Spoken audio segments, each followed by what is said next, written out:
I'm Senator Debbie Stabenow. In President Abraham Lincoln's second address to the Congress, he said, "We can't escape history.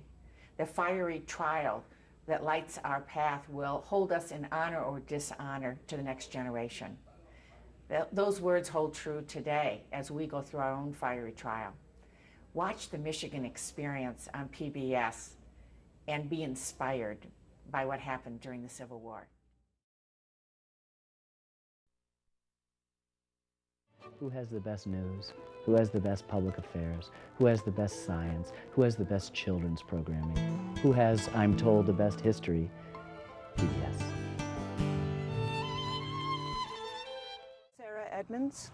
Sometimes I was known as Franklin Thompson. I belong to Company F, 2nd Michigan Volunteer Infantry. And history is always looking for an ear to talk to and a medium to tell itself through. And when it finds it, it will tell its story.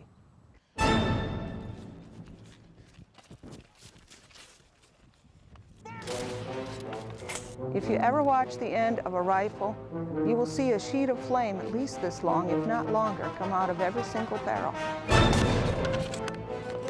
The tone was set that this was not going to be just a couple days of fighting and then everybody going home happy.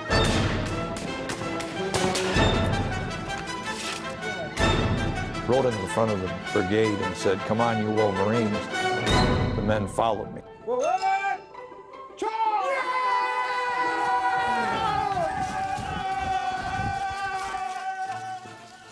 Elmwood Cemetery is one of the largest places where Civil War veterans were buried during and following the Civil War in the state of Michigan.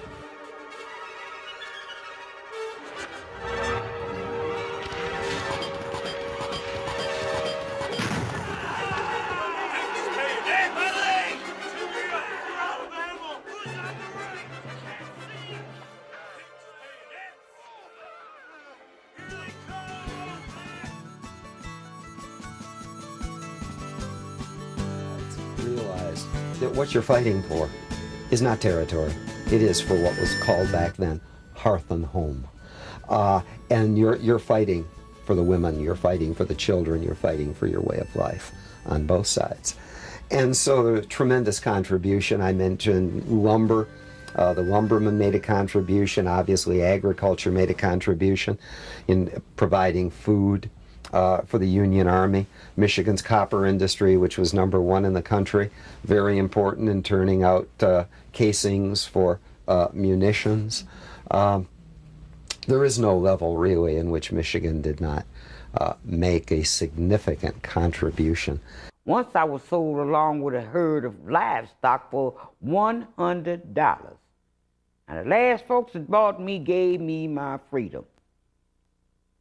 I changed my name to Sojourner Truth around 1843 and moved to Michigan.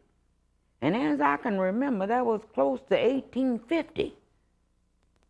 Now, all my life, I've spoken out about the evils of slavery. I told presidents and congressmen and anybody else who would listen. All of us who preached that buying and selling and owning human beings was evil believed that someday this country would destroy itself over slavery. It nearly did. Michigan at that time was the western frontier. We're looking at Michigan just being a new state, only but 24 years old at the time, and a lot of people who were in Michigan became very patriotic and wanted to see a quick resolve of this national catastrophe. I feel that my job as the First Lady of Michigan was to always support my husband. I tried to look at the small ways that I could assist him to remove the great burden that was on his shoulder at this time. He had taken a great deal of money. He had sent troops to Washington, D.C. President Lincoln wrote a note back saying, "Thank God for Michigan," because Governor Austin Blair had sent the first troops to defend the city of Washington, D.C., and it seemed like that just wasn't enough. He, meaning the president, sent another letter requesting that we send more troops, and the governor felt he just couldn't do it, that Michigan had given its all. My name is Edward Blakeley, and I'm a son of a Civil War veteran, and my dad fought in the Civil War. He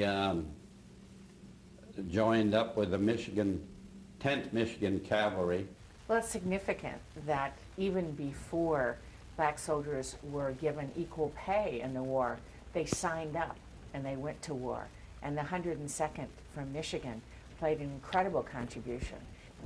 After Maggie had passed away, unfortunately, she was buried in the paupers area of this cemetery. And it wasn't until after the Civil War when the men of the 3rd Michigan formed an organization called the Old Third Association, a fraternal organization so they could spend time with each other and reflect on their experiences during the war, that they banded together and raised the money to give Maggie her headstone, and it was dedicated to her by the men of the Old Third Association. Well, it's accomplishment of something that wouldn't have been done otherwise. If someone at a reenactment stops and asks me about Austin Blair, who, let's be honest, is not known to many people at this date, I can explain his role to them and what he did, and the fact that there's a beautiful bronze statue on the lawn of the Capitol building that commemorates his service. And hopefully they'll be a bit more informed, not just about Governor Blair, but about the Civil War, the actions that Michigan men took. There were over 90,000 men from Michigan that took part in the Civil War. And if I die, it won't be in vain.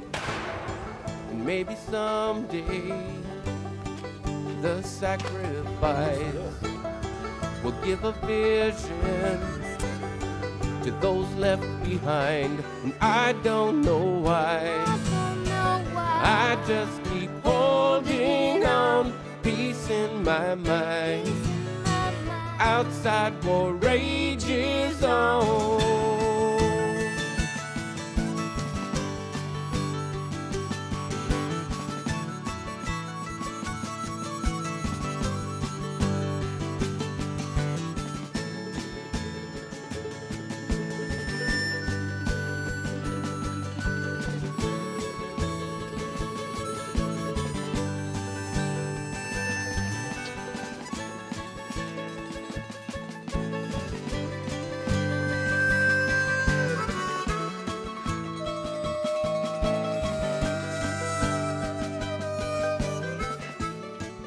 Please meet me by the light of the moon. The cavalry will be here soon. Old Michigan seems so far away. In Gettysburg, I saw men die today, and I don't know why. And I just keep holding on, peace in my mind. And outside war rages on.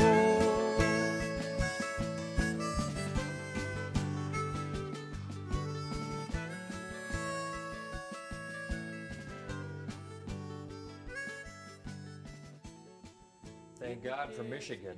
Yes, I recall saying that when the boys from the 1st Michigan came into Washington City.